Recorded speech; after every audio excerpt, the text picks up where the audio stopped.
Folks, I just had to show you this tree, or bush, and I'm not showing you when it was at its peak, but it is still a splendor. It is still a splendor and a great creation by God. And so are you, Amadeus. Are you going to read to the people the happiness lesson today? Well, I just had to show it to you.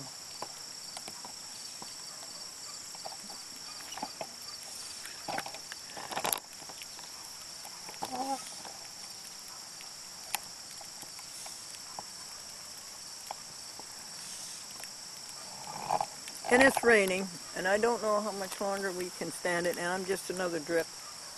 I know. But now I've got to move Amadeus and sit down and talk to you about happiness. And you talk to me about happiness, will you please? Yes, Amadeus. How about this one? Can you sit in this chair? These are his favorite lawn chairs, by the way. His body just fits right into them. No, Amadeus. You can sit on my lap. The man walked into the restaurant and he said, "Is the chef in?" And the waitress says, "No, he went out to eat." I'm trying to finish this discussion on Buddha, written by Sheldon Cheney, published by Knopf in 1945. Because I want to move on to Brother Lawrence. Oh, you're going to love what Brother Lawrence tells you. And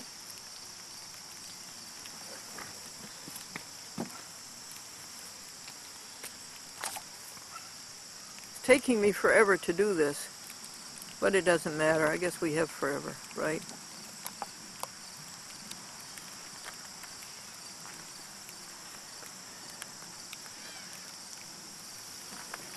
But Sheldon Cheney writes that life is transitory. Can you take care of the timer, Amadeus cat? And impermanent. Desire and personal love and the pleasures of the self are transient and illusory. There is no doubt about that. Whatever you put your heart's desire on, pretty likely is going to disappoint us, isn't it? This is the beginning point of the cycle of thought at the heart of Buddhist philosophy. Change, decay exists. Mortal life is a flow of which the very nature is change. Absolutely. That's God. God is change, change, change. Never stand still. Always moving.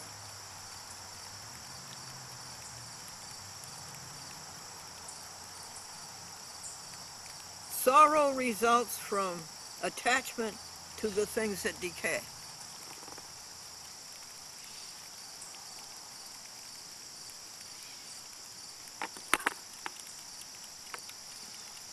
Recognize, therefore, the cause of suffering. Attachment through desire, passion, selfish ambition. We've got to get rid of all that. The urge to possess. Right? The less you have, the happier you are. Is that so? The more you have, the unhappier you are. Seeing clearly, then, the existence and the causation, one may go on to remove or extinguish the cause. Now listen to this. The extinction is at once a sort of bliss and a deliverance into eternal rapture. Woo! Woo! That's page 77.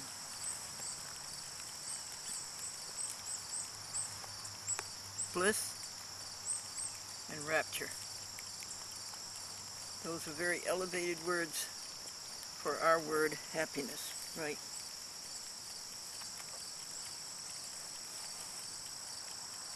We're here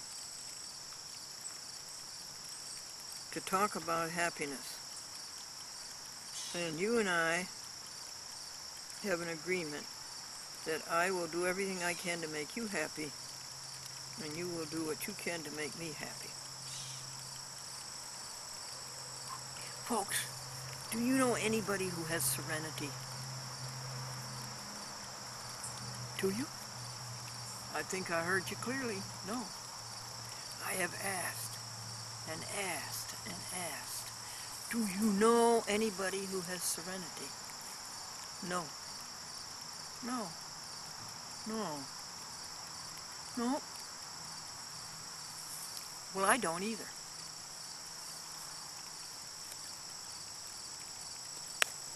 You know what we can do? We can take a moment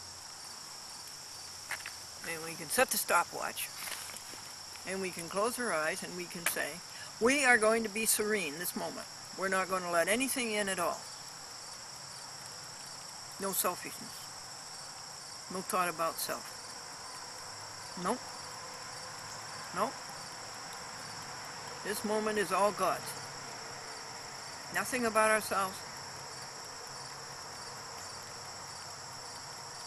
And we can declare that we had a moment of serenity. We made it happen. Can you spread happiness and be serene? Why, sure.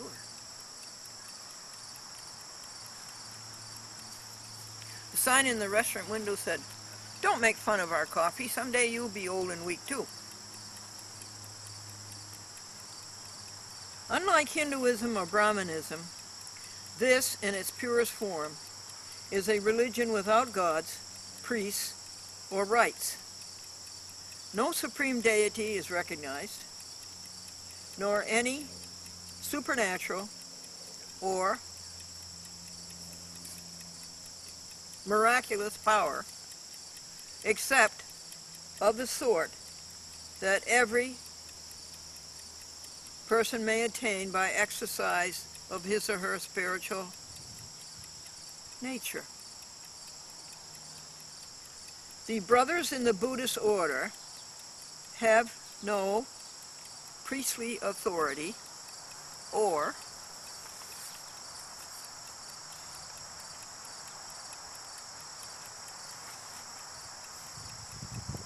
this page is getting kind of wet. I'm just another drip anyway. I want page 78.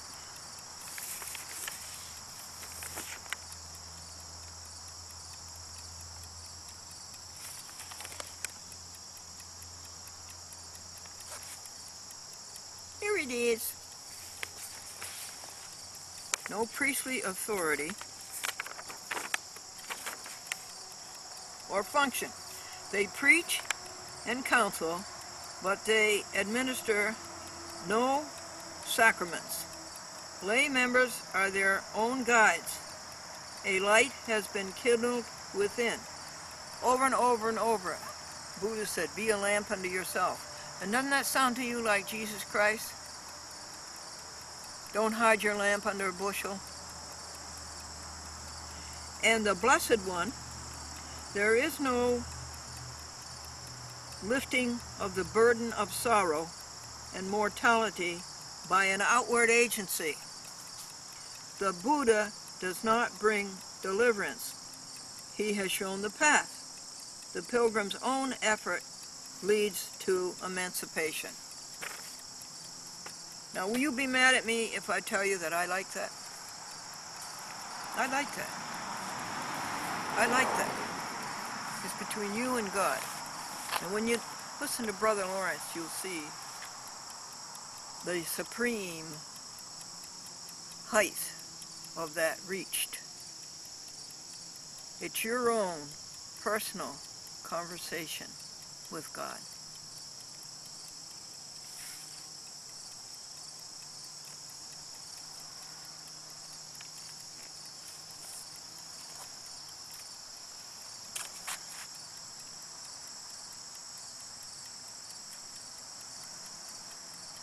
We've said it for a long time. Go alone by yourself the first thing in the morning and claim the treasure that God has waiting for you. That's where you'll find it. You can look in Yankee Stadium, you can look in the sky, you can look everywhere, but where is it? It's hidden from you, it's in your heart.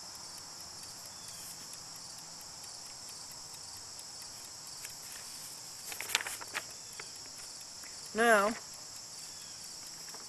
let's see what we can do with page 78 here.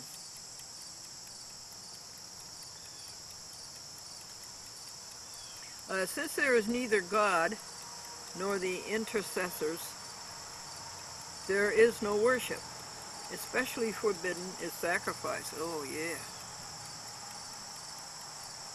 Penances and all forms of self-mortification are discouraged as morbid and a peril to the health of the mind as of the body, for sure. But then we've gone far above that.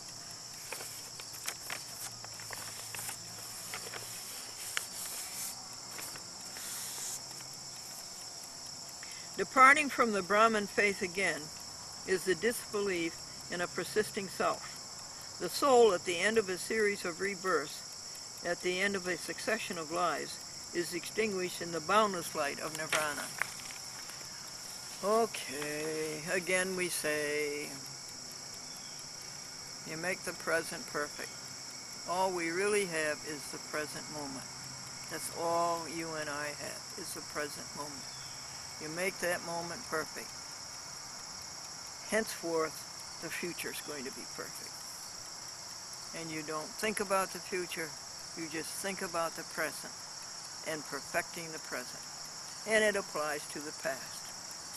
If you had every moment perfect in the present, then every moment in the past is going to be perfect. Let me look down here and see if I can find the paragraphs I skipped on page 78.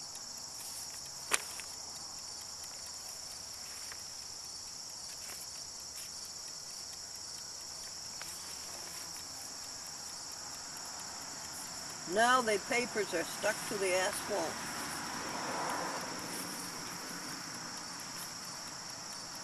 From the rain, and I can't reach them for you.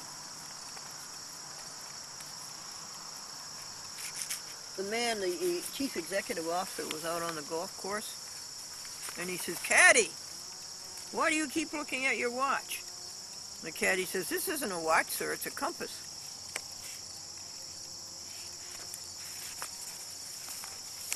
Let's wait, we gotta read the whole thing then.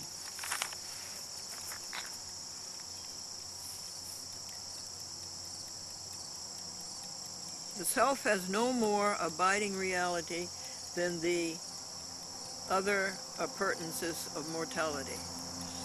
That's right.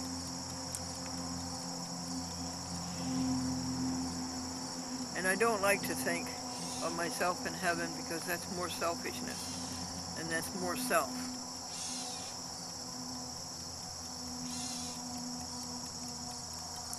As long as you are thinking of it as yourself, you are holding on to a thing that cannot survive.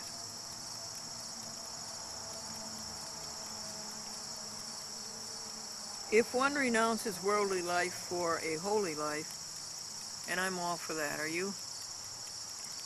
Only in the hope of a personal self surviving to enjoy rewards in eternity, one is substituting one form of mortal craving for another. Okay, we covered that.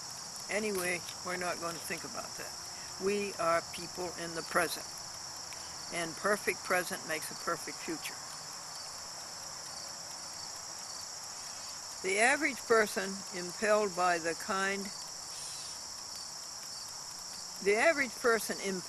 the Lord, that is self, lives a life in slavery to senses. What is it? Over and over again. You get rid of self. You don't be a slave to the senses. But the self, the ego, like the senses and their craving, is a part of the mortal existence. Subject to change, illusory, to be denied. Buddha said the sacrifice of self is more effective than the offering of bullocks. He who offers up his evil desires need spill no blood at the altar. The cleaving to self is a continuous dying. Existence in truth is a partaking of life, unchanging, of nirvana. What's nirvana to us? Well, we put it in the simplest form that we know, and it's raining much harder now. Nirvana is happiness. That's the simplest form that we can put God into. That's the form that we can respond to. We just stay happy, and we just pass on happy.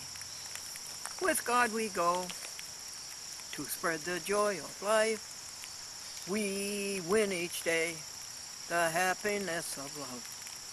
We count our blessings. We give thanks, we give joy. Stop the cruel. Stop the cruel. The Buddhist denial or discipline of self, insofar as it means escape from bondage to the senses, is of course common to the method of all the great mystic religions. It is a standard part of the groundwork for illumination.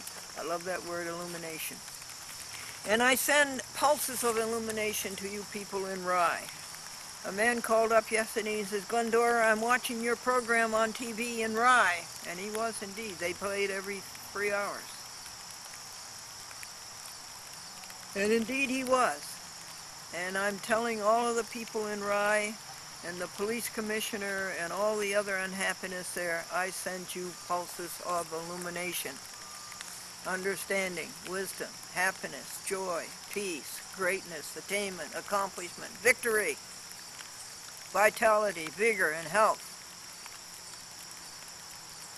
To all of you people in Rye. Rye, New York, that is.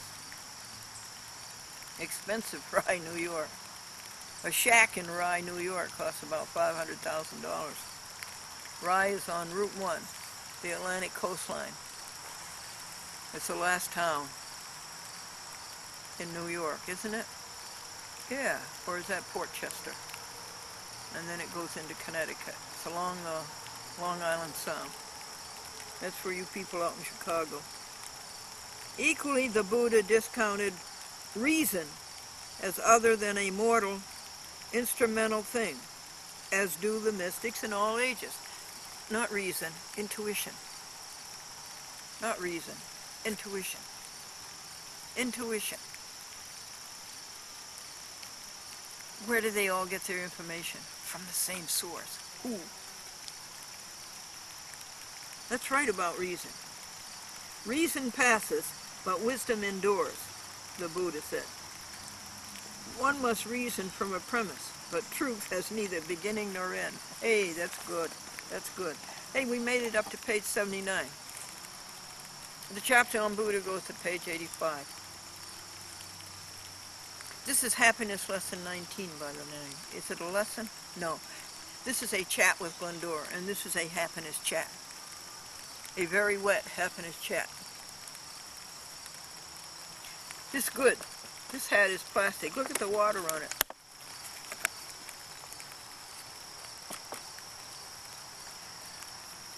For the rest, Buddhism agrees substantially with Hinduism. I don't want to get into that.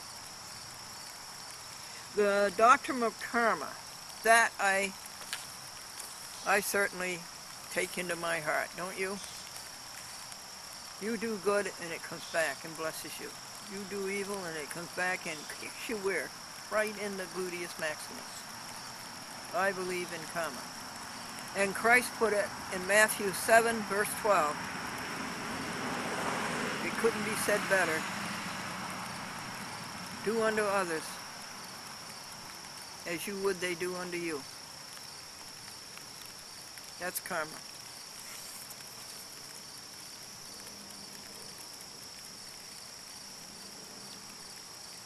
Well, the law of cause and effect, definitely. Cause is happiness, effect is happiness. Effect is cause, happiness, and cause is effect, happiness.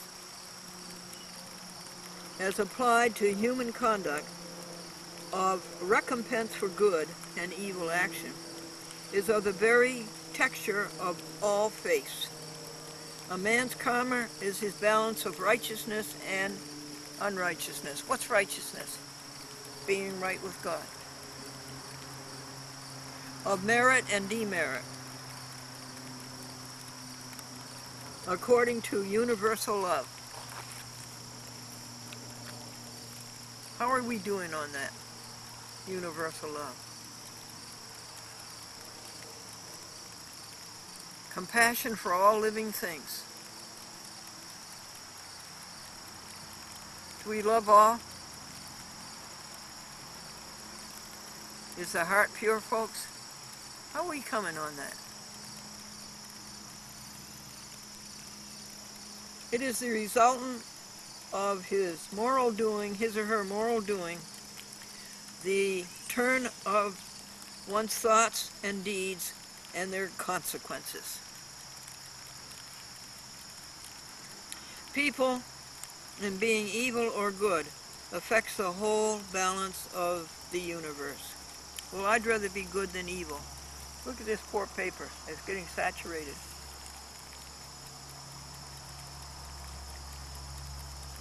A person builds up an account, with all creation and with what lies beyond. And you know something, in Romans 12:11, it says, for every one of us shall give an account of himself. Think of it.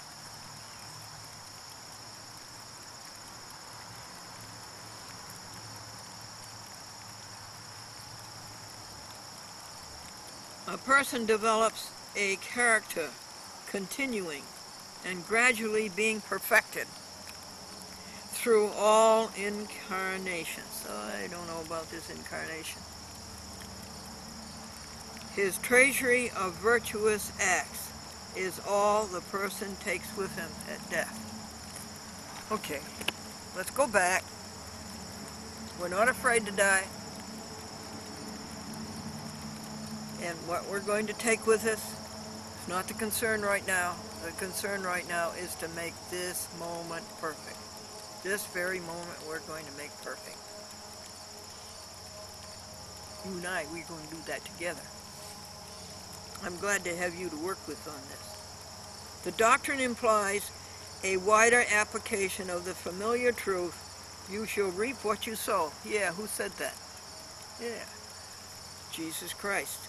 The Buddha put it this way: not in the heavens above, nor in the farthest reaches of the sea, nor by transporting yourself to the remotest valleys of the mountains, will you be able to hide from the consequences of your own evil actions. Isn't it true? You agree with that, don't you? But you and I, we don't allow evil into our lives, do we? We don't see it, we don't hear it, we don't speak it, we don't think it, and we don't do it. Likewise, certain are the blessings growing out of your good actions. Good for you, Buddha. And nobody could have said it better. And Christ said it again and again and again. How nice. Aren't we lucky? Aren't we fortunate? Aren't we blessed? The doctrine, no, I don't want to get into transmigration of the soul.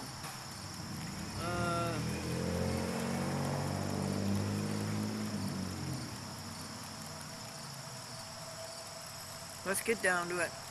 Get rid of self, get rid of selfishness, get rid of ego.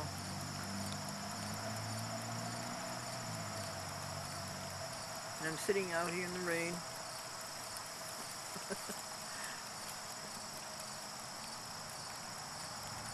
Nothing remains then but their karma of good thoughts and good deeds, ending in the bliss. That's our word, isn't it? Happiness, bliss. These are the happiness programs, ending in the bliss that recompenses righteousness. What's that mean? Just as rivers must flow at last into the unbounded ocean. Poor paper.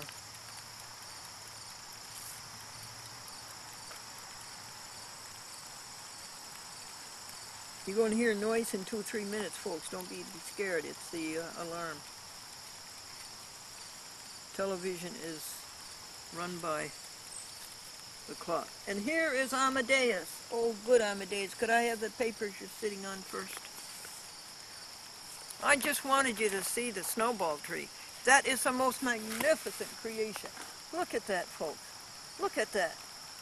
You know, just on one blossom. Oh, he wants to be on my lap. Okay. Oh, I see your paw prints on my white trousers. Oh, that's nice, little Amadeus. You want me to go in the house and take you and turn on the heaters and make you warm? Look at that, folks. Look at that. Each one of those blossoms has about 5 petals. And each one of these, what would you call it? These conglomerates has about, I would say, 300 blossoms. God, you are such a great creator. How do you do that? And this whole bush must have 500 conglomerates.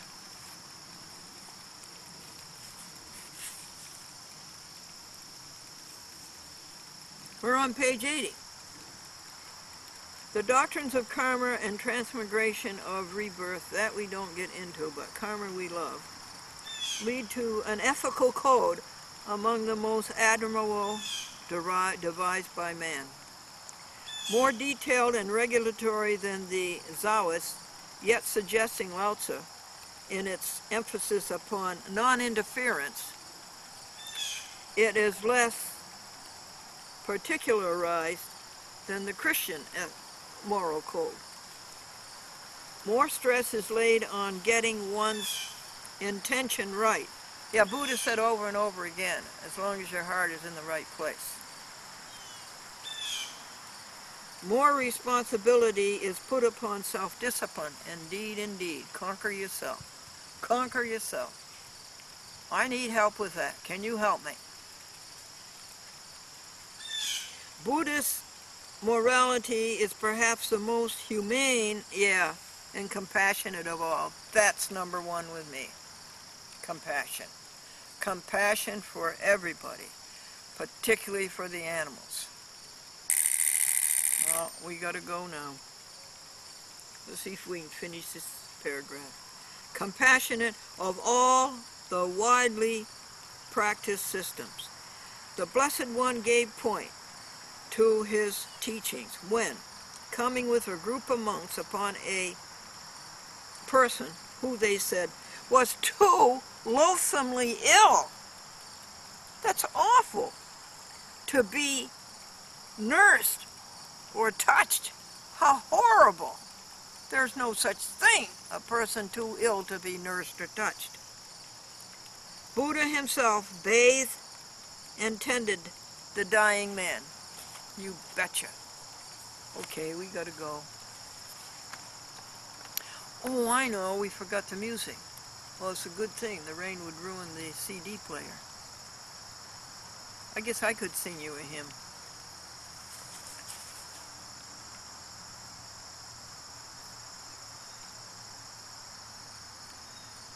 I have schooled myself to live continuously in the presence of God. I have schooled myself to live continuously in the presence presence of God. Of God.